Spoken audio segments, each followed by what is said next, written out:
Hello everybody, this is the 24th time when we are meeting for portfolio review and the second time in English. For this time we invited my old friend and also colleague from studies, and he's also fashion and advertisement photographer, Ewan Paton. Labas. Labas. Good to see you. So, you are for the first time in Lithuania and already for a few days here. Yes. So what are your impressions so I far? I love it. I think I'd happily move here. I think that it's a very lovely country. Everybody's very welcoming and just a beautiful country, and I prefer it to England, definitely. The last time we met it was Wales, Newport. Yes. Where we studied, and actually the whole idea of those portfolio reviews been exported from there. You remember? Yeah. In the famous Le Pub, in a very alternative, sometimes rough around the edges pub, but a lovely pub. And what are your memories? Have you ever stood in front of the audience and presented your projects? Yes, twice I think I did it there, and then I ran it for a year as well. Organised it for a year. Very fond memories. I think that was a really, really lovely environment for photographers to talk about their work. It was more formal because it was more like a lecture where you just spoke. There was no conversation, and then there was a few questions after, which was cut short. Right. But I think photography needs, and the arts need to be discussed and spoken about, to be shared and to be enjoyed, not just looked at. Right. Actually, I'm very curious to ask your opinion about from that period when you being student and presenting your works. How did it change after your appearances in front of the audience and talking not only in front of a classmates but other people? Yes, absolutely. I think it made me realise that photography needs a lot more depth and purpose behind the work. You need to think about what you're shooting a lot more. It doesn't just have to look good. There needs to be substance there and a purpose so that you can talk about it, so you can discuss it, because the arts, in my opinion, are pointless unless you can discuss them. Right. And even if negatively, even if it's an argument, you're still discussing and you're engaging. Whereas if you're producing work which is dull, and it could be a rose, let's say, but it's a rose. Yes. Where if it's something that makes you question the rose or question something else, then there's a purpose there. And I think that Le Pub made me realise that there was much more to photography than I knew. Okay, I have this traditional question in my portfolio reviews. I usually ask how photography came to your life. Well, traditional answer, my dad was a photographer, or he was a keen photographer, and there's nothing romantic about it, there's nothing nice about it. I went to college and I was good at art, and then they said, have you tried photography? My dad did photography and I tried photography, and I loved it. I found it, that was it. So nothing too romantic, but I was 16 when I started. Right, so was he your first kind of a tutor or the leader? No, it was more encourager. So here's a camera, go off and take pictures. And that was it. And then college was when because in school I was very quiet, but then when I started to study photography, I became more confident, and I found that I was good at photography, and I had that confidence to be able to talk to people and then guide people, which led to me to eventually now being a teacher. But about that we will talk a little bit later. Yeah. In the background we can see your first set of images, your student work. And it's very obvious how your visual language changes throughout probably years that you've been studying. So I'm curious to ask how really studies actually changed your visual language, or what actually changed your visual language? Is it just tutors, or you being in a university and, you know, mingling about?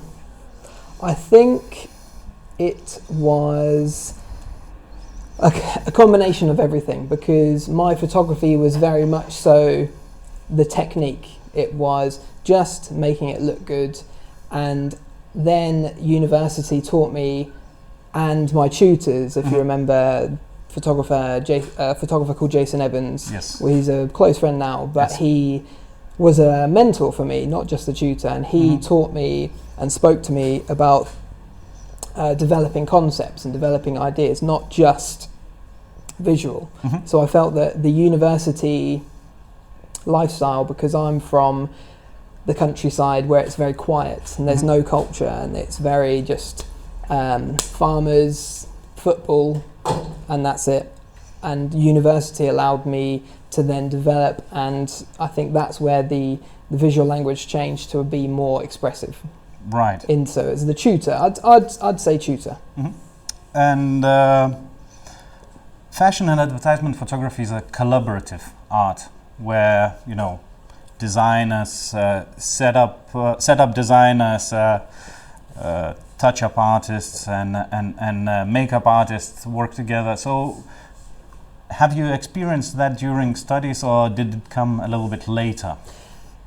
No, during the studies was when I first experienced the collaborative working together, and it made me realise that it's a team effort. Photography, maybe not so all photography, but definitely fashion photography and commercial photography is very much so working as a team for the end goal, and university helped me there, whereas in school not so much. It was very much on your own, whereas university exposed me to that, and then obviously life after that. Did it nurture your leaders' capabilities, since you had to have those idea of what? Yeah, absolutely, and I really thrived in that environment where you worked together, and the photographer or one person had the idea, and you worked together and collaborated to produce whichever goal you had. And I feel that that's something that young people don't understand so much. They think it's just me on my own. I want what I want. When actually, when you work together with people, it's 100 times better. Right. I'm curious to know a little bit more about way of thinking. You know, firstly, you probably build up an idea in your head, and how you come up to execute it. How do you work? Well, in university, it was very much so base it on a story. Whereas now, I do it just because I enjoy it, but it's very much so engineering, where I'm building the idea. I may have a rough idea, but for me, my new work is very much so meticulously, so carefully developing and planning, how can I do this, because commercial photography, which is what I shoot now, there's rules, there is certain strict rules, and I find that I really enjoy building an idea and planning it meticulously to then finish in post-production. So I feel that I really thrive on the challenge. I prefer it when it's very difficult. If it's easy, I find it quite boring. And what is challenging for you? Challenging is, well, it's not that maybe not interesting to everybody, but challenging for me is something reflective. But challenging for me is being able to control the light and to control the situation, because I very much so like surreal, abstract ideas, but not so abstract it looks fake. Something that's abstract or surreal that it is impossible to do in camera, but it looks as though it could be. So that's the challenge, is making it look unreal, but just real enough that it's convincing. Right. In your work, we can see a lot of creativity. I mean, in lighting setup and ideas. And I'm curious, how much Photoshop plays in this production of your ideas? It is a lot, but it's not reliant on excessive Photoshop. So it's not painted in, but it's almost the simple tools of cut and paste, using the eraser tool. And that's where the engineering mindset comes in. I have to plan so that it's easy, because I love Photoshop, but I don't really know the absolute most that you can do with Photoshop. I like using the simple tools excessively or extensively, where it's just simple eraser tool, pen tool, select, move, and that's it. No painting in, no completely fake. I'll basically take several images and just simple cut and paste. So it is a lot, but it's also very simple, so it's time consuming. Whereas if we looked at a lot of my images in depth, I'm sure we will, I can very easily explain how I've done it. And if this, so for this, for example, that's in camera. So this is what I'm talking about. Photoshop, if I wanted to blur something, I would not use Photoshop, I would use in camera. But if I wanted to move something or make something move and work together, then maybe a bit of Photoshop, or just clean it up. But I prefer to use minimal Photoshop. Kind of like, it's almost like just painting with one brush a lot for something beautiful. Right. I'm curious to ask about what biggest struggles you had after the graduation of university. Well, the biggest struggles is moving back to a rural area in the countryside. It's difficult. There's not many opportunities for photography, and that is the biggest challenge for me. So it's actually finding and networking and meeting other photographers. Whereas we're in Vilnius here, you've got other photographers here. I'm sure you know lots of photographers, and your friend Paul is a photographer. I don't know anybody in Norfolk. It's very much so just, and there's nothing wrong with it, but it's just weddings and houses. Whereas for something more creative, it's there's not much of it. So that's my biggest challenge, and that maybe is what took me to teaching. Right. So how you landed on your first paid job? That is okay. Well, it's just simple as the very few people there were, because there's not many people. Maybe your name does get known around. Your name is heard because it's such a small area. So I was just simply playing football, and a company owner was there, and he asked me to photograph for him. Simple as that. So networking is an important part of business anywhere. 100%, yeah, 100%, and that's the difficult part. And it may seem easier with the internet, but actually it's more difficult to make an impact, because you can meet in person, and I find it much easier to talk face to face, and I can be more memorable face to face. But on an email, it's easily missed, easily forgettable. Do you remember any of those conversations, and maybe some funny accidents had happened? I think no funny accidents, unfortunately, but it's just chance for me. I'm trying to think of any embarrassing ones, but no. Yeah, no, nothing embarrassing, unfortunately. I'm sure there's funny story. Yeah, I'm trying to think of something funny now, but I can't think of any. I'm quite sensible on set, so I think maybe that's what it is. No, I'm sorry, I can't think of anything.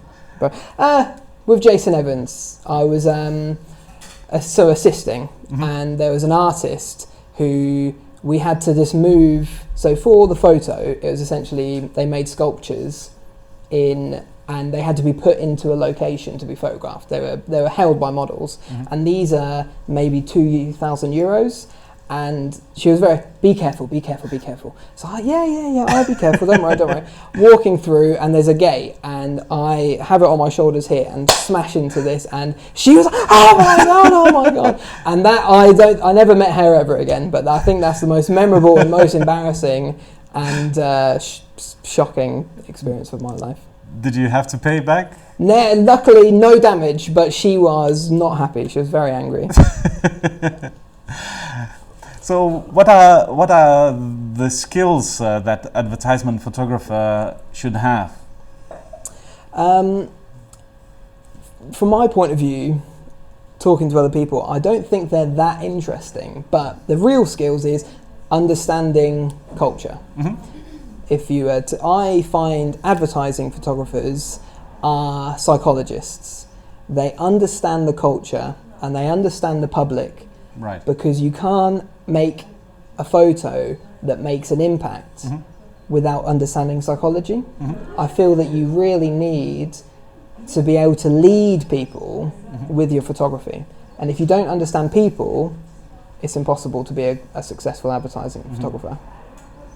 And I feel that's not what everybody understands. People just think it's a whiskey bottle, it looks pretty, whiskey's tasty, done.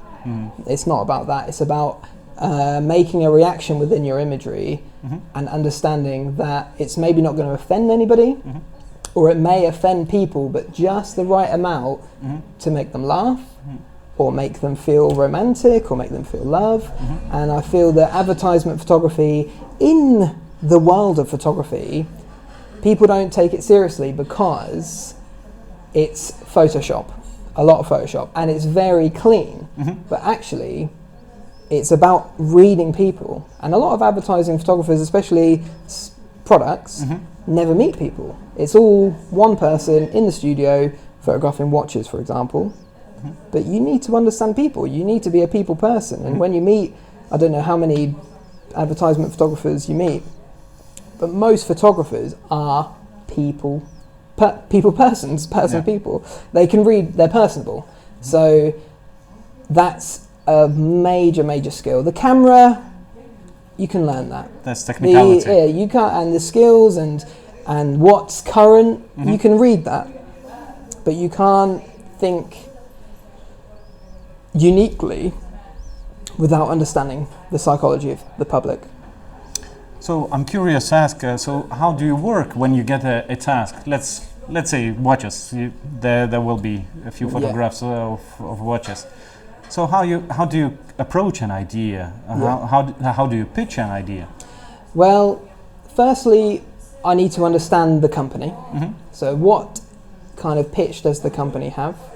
And then I talk to the owner, let's say, and they will have a direction. So the art director will have, they may want a completely new direction, or they may want the same direction, and they want to stay in brand, or maybe they're rebranding, for example. Then I look at thousands of imagery, photography, paintings, poetry, books, films. Films are a major inspiration for me, but also just nature. I quite enjoy, a lot of my ideas come from just walking around. I find that, or just playing and breaking things and and playing with things like that. So it's a lot about the research and understanding the product, the company, but then understanding yourself, like why have they come to you or me? Why do they want you to photograph? It's because they like your work or your style, and then you can go a bit more unique with it. So it's very much so understanding what you like, and that's it. So it's understanding the person and understanding yourself. Do you consider yourself as a very structured person? Yeah, I would like to, but then everybody is their own worst critic. So I am negative to myself. Like, I think my work is structured and boring, but then people come to me and they say that they really like this. I thought that's very structured, but some people think and a lot of that company, for example, they really like my university work with the paint. I think my structure allows me to then be not unstructured, because I know I've got a few steps to follow, and then something might happen and that will inspire a new idea, and it will be a bit playful. But as cliche as it sounds, it's just going for a walk. A walk is the best time for me to think. I always find that that's something will always click.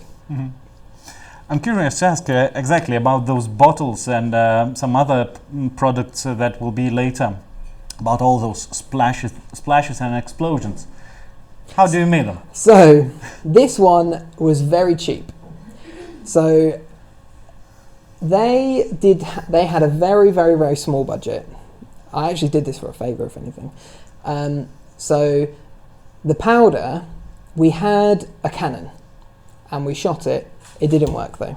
The Canon, we wanted just an explosion just here, but the Canon would shoot you, for example, and you'd go through that door. It was too much. So we got a black sheet, cut a hole in it, and we had a party blower that would go like this, but we cut out the inside and we would just put powder in, and the paint and the powder would come down. So if you, I don't know if you can go back, but you can see it's very much so like a star. If you go to the white one, you can see that it's going off in different directions. So that was because the powder was going down. And then I did that several times, and then like I said, simple Photoshop, just cutting and pasting, and just rotated it. But the guy who was doing it, my assistant, he was blowing, but then he would this powder in his nose and in his mouth, and it was horrible. But yeah, so there, like I said, it looks a lot, but it's very simple stuff, and that's what I pride myself on. I like to keep it very simple, and that's the challenge. So we had a week of thinking and planning using a Canon, which was quite fun, but it didn't work, and then it just came down to parts so simple, and just literally just cutting on Photoshop. Amazing. And yeah. And with the next one, splashes. The splashes, again, that was another last minute. So they had this company owner, he's a friend now, but he does everything a bit last minute. So I had maybe 3 days to shoot this, and it was for Black Friday, hence the Black Friday deal. No. Don't know if you get that in Lithuania. No. No? Okay. The American. But maybe sale. recently, in recent years, some companies started. But anyway, so I had 2 of my students, so start to get students involved now, and basically the paint, you couldn't throw it straight, so we had to pour it, and essentially that bottle would be held horizontally by an assistant, and then on a ladder they'd pour the paint onto the bottle, and then I'd get them to turn the bottle over and hold the bottle again and pour the paint, and I would just then edit those 2 splashes and turn the photo slightly to make it look like it's floating. Amazing. Thank you. Beauty, so simple. Yes. It's so anybody could do it. It's so simple. All you need is to pour, and then it's because it's black as well. It's even easier. Amazing. Yeah, as you say, your ideas and execution is very simple. I'm curious how much with the lighting you work. Is it as well that simple? Just it's 2 lights. So this was 2 thin. These were flash guns. So these were just speed lights. So cheap as anything, because I didn't have any fast flash duration flashes. Right. So I just used speed lights, 2 strip lights, and I felt that you can see really dark shadows on the bottle and on the paint. And the light, you can see, especially on this green, the highlight on the top, that made the paint look like latex and plastic, and it looked so clean and kind of so smooth to touch, and that's what I really loved about these photos, was the paint looked so almost like it was stretchy. Exactly. And it's just 2 lights, and you can see from there, and I think it's because of the dark shadows, because the lights were kind of harsh, whereas if I'd use more lights, it'd be too much, too dull, and it's kind of electric and punchy, and it gives the photos energy, and that's exactly what they want. So talking about the psychology, this company likes to be bright, they like to be playful. The Black Friday, that's why they wanted black, and that's the psychology of it. It's fun, it's kind of a bit messy as well, and as most adults now, we don't get to make a mess at home. No. And that's what I liked about it. It was playful, and also it's fun to shoot. For me, I just had fun, and that's what it's all about. Like, if you're not enjoying shooting, stop shooting. Like, move to something else, and you need to be loving it. Like, I don't care if I get paid. I just do it for fun, and that's what you want. Yeah, that's what was my next question about money part. Does it play crucial part in a way of deciding are you taking this job or not?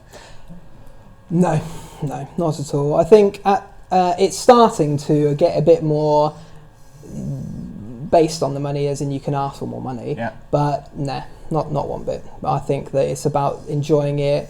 Is it going to be fun to do? Basically, if it's not fun, I'll charge more. That's basically what it is. So that's it. If I don't want to do it, and if they'll pay for that, then I get paid for something because it's not that fun. Whereas if it's fun to do, balance a little bit for satisfaction. Exactly. Yeah, absolutely. What is your biggest mistake in your career? My personal, not moving to a city after university. I think that if I'd moved to London, I'd have a different life. That'd be it. So, but it's hard because I don't come from a wealthy background, so I couldn't move to London or a city. I had to move back home. I had to get a job, so I worked in a sawmill, cutting wood. And then I love photography, and also during university I love teaching or helping. So then I went to teaching. So I think moving to London, moving to a city was my biggest mistake. Not moving to a city, sorry. Okay, now you are a course director or program director at the College of West Anglia. What moved you onto this academic path? So I was thinking back to university, and because I understood photography quite quickly, I helped course members, and even our friend Owen Harvey, the photographer now, I would help him on certain technical things, and I love it. I really, really enjoy helping people. My fiance there will vouch for that, whereas I'm always very helpful. I go out of my way to help people. I remember that. Oh, yourself, you remember as well. There you go, yeah. And so I thought back on it, and I really enjoyed it. And so I did. I thought I'd really enjoy teaching 16 and up, and so I went back to Cardiff and did my PGCE. So, but my teaching, I can only teach older. I can't teach younger because I only wanted to teach older students, and that was it. It's because I love it. Simple as that. As you can tell, like I just said about if you're not enjoying your photography, move on to something else. I'm very lucky with my life at the moment. I only do, to boast, I only do things I like. Yeah. Like teaching, don't get me wrong, teaching is hard. There's a lot of... I can imagine. Yeah, but I am talking about photography all the time, every single day. Somebody comes in, they're maybe lacking energy. I try and get them energized talking about photography, and that's my day. But you as a personality are quite charged, aren't you? Yeah, well, I'd like to, not every day, but most days I can turn it on easily. But yeah, it's same as yourself. But I feel that teaching for me is suited. I really feel that I'm quite good at teaching. I feel that I can read people quite well. And like I said about advertising photography as a psychology of people, I feel that as a teacher, you need to be able to read people. And when you all think back, I don't know what teaching is like in Lithuania, but you all have a favourite teacher, but you also have your least favourite teacher. Exactly. And you know that least favourite teacher spoke to you rude, and they didn't understand, and you may have been upset, you may have been having a bad day, and they didn't get it. They didn't understand that you're a human being. They just thought, this person, they're in my classroom, they need to be doing what I say, rather than going, maybe something bad has happened, or they've just they're tired. What, I don't know. And that's where, for me, I love people. I love talking to people. I find such an energy of people. Obviously in Lithuania, it's difficult because I don't speak Lithuanian, but I feel I was talking to Renata with the families and with people on the street. Right now, I'm very expressive and I can talk. Italiano. Yeah. And I feel that that's me. I suit teaching because of that, because I can get, because teenagers in England, they're very lazy and they've not got much energy. So then and from high school to college, people talk to them differently. So in high school, it's very much so. Do you want to go on? I can talk about this forever. Just a little bit more. High school is about a test. That's the right answer. Whereas for me, it's about I want to encourage them to make mistakes and teach themselves and give them the confidence to teach themselves. And that's something that is completely refreshing to young people because they're not spoken to like that. It's like A is 2, B is 3. But for me, it's like there's no correct answer. Make a mistake that could move this way. So I've got a classroom of people and they've all got different things going on and I have to remember them all and I also have to charge them up and I have to teach them the right skills. And don't get me wrong, I'll talk forever about this subject, but yeah. Right. Do you learn from students? Yeah, absolutely. Yeah. What have they taught you? Be patient and also don't take everything to heart because young people forget things easily. Like let's say you have an argument, it doesn't happen very often, but let's say something bad happens. For me, I will take it home and I can't sleep, but they forget about it after the classroom. But also, things take a lot longer than you expect because we know how to take pictures. We know all the technical stuff and we know we also have had a life. We've met people, we've been to different countries and we've met different people, and it's very easy for adults to forget that, and you don't realise that, and even whoever, like some people just haven't experienced what you've experienced. And so for me, they've taught me about patience. It's about being patient with a person, and that's it. You can talk to anybody and they can be angry. So I've never been in a fight, but if somebody came up to me wanting to fight, I wouldn't want to fight back. I'd say, why? What's happened? Why? And that's, so for me, teaching has taught me about patience. After your academic work, do you still have time to work on your own photographic work? Just only a little bit. Yeah, but I being a photography teacher, I get to use a studio, but I find that because it's a vocation, it's a lifestyle, isn't it? You're always photography, you make time for it. So I'll be exhausted at the end of the teaching day and I'll make sure that I work on my photography. Some people, and admittedly I do, you could just sit on the sofa and watch TV all day and that is fun and I do like to do that, but also taking pictures for me is therapy. And like I said earlier, if you don't enjoy it, don't do it. So for me, if I feel angry or I feel down and I'll take pictures, sometimes it can make you feel frustrated, but the feeling you get when it's going well is euphoric and it's an amazing feeling. So I feel that some people go to the gym. For me, as you can see, I prefer to take pictures. I'm curious to ask about motivation. What keeps you motivated? Not only for photography, not only for just in general in life. What motivates you? Now that's a good question. I think for me, the thing that keeps me motivated is I'm very eager to learn. So with photography and with teaching and my job, every single year is different. So students, I'll have different students next year, and I need to learn about them. Learn, have they had an abusive family? Have they had a very wealthy family? Right. Have they, and the same with photography, how can I learn the next thing? How can I execute my new idea?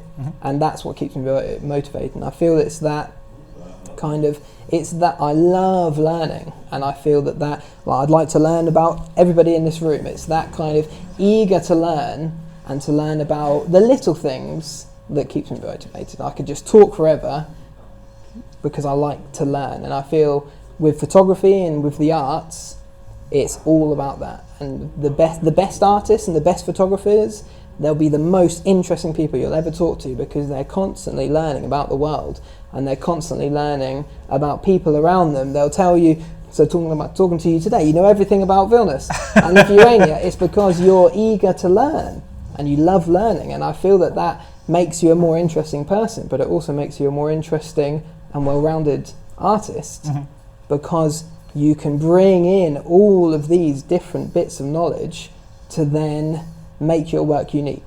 And that's, for me, the most important thing in life, is always wanting to learn. Or like you're here learning, but you're learning about a different person, and that's why, and that's what keeps me motivated. So it's curiosity. Curiosity, absolutely curiosity, and that's a word that's a very good word. It's my favourite word. So yeah, staying childishly curious. Yes, yeah, and that's a good subject. But so the curiosity, I don't know if it's the same in Lithuania, but curiosity seems to be stamped out of children in England and Britain, because you ask the teacher a question, don't ask that question, we're talking about something else. It's more like, answer them, just give them that feedback, or talk to them another time. And that childish curiosity is what I try to encourage them. I try to say, when you talk to a three-year-old, what's this? What does that do? What does that do? How do I do this? How do I do that? And 16-year-olds and even 50-year-olds, I teach older students, they're not curious. Maybe the older you get, I think you become more curious. But that curiosity is something that you need to constantly be curious. And I feel, again, I don't know what Lithuania is like, but in the culture that I've experienced, people are so scared to ask questions, and it's such a shame, because it makes people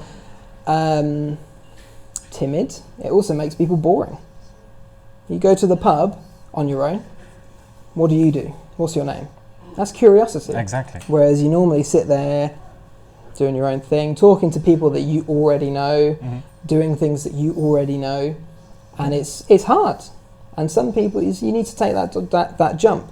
It's the same with hobbies and interests. Exactly. Sometimes, like, you may be feeling lost, you may be feeling sad, and you may just need to find something. It could be sewing, it could be writing, it could be drawing, it could be running. It could be anything, but there is a curiosity there. The best way to run. What's good about it? Sorry, my favourite subject. It's fine. If not a photographer, whom you would have been? Well, I'm a teacher, so but no. It would be a carpenter or somebody building something, because I very much so like to build and play with things and try to work out how to do something. So maybe, and I like working with wood as well, working in a sawmill. Yes. So maybe a carpenter, I think, or a builder would be nice. An engineer, maybe. If going up there, an engineer. Right. I think for rounding up, I would like to give an opportunity for the audience to ask questions if they have any. Please. Don't be shy. Like Ewan said, be curious. Just ask. Well, I could talk. This is different to I could just talk about the work. Okay, let's talk about your work. So this is obviously very different to and it was something that the reason I gave you this work was to talk about this. Just a little tip. I don't know if you photograph bands. I've seen you photograph bands, but you can see it's very, very different, and it's something that I found very nervous. I was nerve-wracked about this, and also very interested for me was I could be more creative. So this band is an English band called Senderpins. They're just up and they're very good actually. And they wanted something. They wanted the nice formal pictures and the nice relaxed pictures. So for these photos, I just had a little point and shoot camera.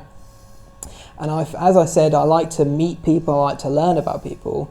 So I started I'd never looked through the camera. I was drinking with them and having a good time and just having the cameras here, but then I would give them the camera. And this was shot on film, and obviously, I don't know if you want me to go into the technical bits, but because I enjoyed the texture of grain, and as you can see, this band is slightly alternative and a bit edgy, and you can see I love this photo. The composition is completely off, but that's what they wanted, because they're slightly different, and they wanted that really relaxed, and it's blurry as well. They wanted that relaxed vibe. So if you ever do get the chance to photograph a band or a group of people, the best time is to get in with them, become one of them. Just hang around. Hang around with them, but as you can see then, because then it allows you to photograph them more seriously like this. So we were having the drinks, lots of drinks, so it was a bit more relaxed. To give them the camera, I'll just sit there and they play, keep it nice and simple, and then it allows them to relax. And I feel that this is a really memorable photo shoot for me, was actually getting to know them, and they were very silly on set. They had a sword at one point, which was quite fun. And now I have a very enjoyable memory. So I think if you ever do get the chance to photograph a band or a singer or a duo, get in with them. Don't be nervous to just photograph them and tell them what to do. Try to get to know them, and that's the same with, as any of you know who are portrait photographers here, it's getting to know them, allow them. And a famous quote from Annie Leibovitz was, it's not the photographer's job, well, it is, but she said it's not the photographer's job to get the good picture, it's the model's job to let them be themselves. And obviously that's kind of, it's not the best quote, but it's about allowing them to relax, and that's something that, with maybe some beers, does help. It does help. Yeah, going back to that. Yeah. Right, I'm curious about those kaleidoscopes. Yeah, so this was a drunken experiment, actually. Drunken? Yeah, so I wanted to do something. I was bored, so I asked an assistant to put water and ink into a dustpan. Yeah. And throw the water to create a splash. And yes, it was very sharp and very crisp, and but it was dull, because anybody could do that. After a couple of bottles of wine, I was moving these images, and then I just started to, again, cut the image, flip it, then cut those, flip it, cut it, rotate it, and I can barely remember it, but I was just experimenting with it, and it just kept going, and it felt like I was on hallucinogenics. I was just thinking, this is just really enjoyable. Oh my God, this is working so well. And I just kept going and going and going and going. And it was just the red wine. And that's it. Childish kaleidoscope. Yes, and it's also the curiosity. What happens if I do this? Yes. And that's something that, again, you can tell I'm a teacher. I'm always like, what you should do with your photography. It's with your photography, always just test it, because if nobody sees it, who cares? Exactly. If it goes wrong, who cares? As long as you're trying it. And that's all this was. So this was maybe 100 layers. So I would rotate it, and the computer was loud like the projector there. And it was just rotate, move. And then eventually I got very particular about exact maths.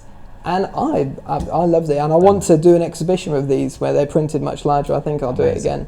But I think they're not actually that popular. Not many people like them, but I really like those photos. I love them. For me, just straight away, it brought me back to childhood, looking at a kaleidoscope. And that's the kind of thing that I love. I love that kind of the childishness almost. Amazing. So, anybody came up with a question? Don't worry, this is Lithuania. We are very shy on questions. Ask in Lithuanian and you're Eugene or Eugenijus. Galit klausti lietuviškai, aš išversiu. Yes? Prašom. In teaching, they say if there's no questions, you've done a good job because you've explained so well. Exactly. So, Ewan, it was really a big pleasure. Ačiū, labai ačiū, or ačiū labai. Ačiū labai. And thank you very much for coming. Thank you.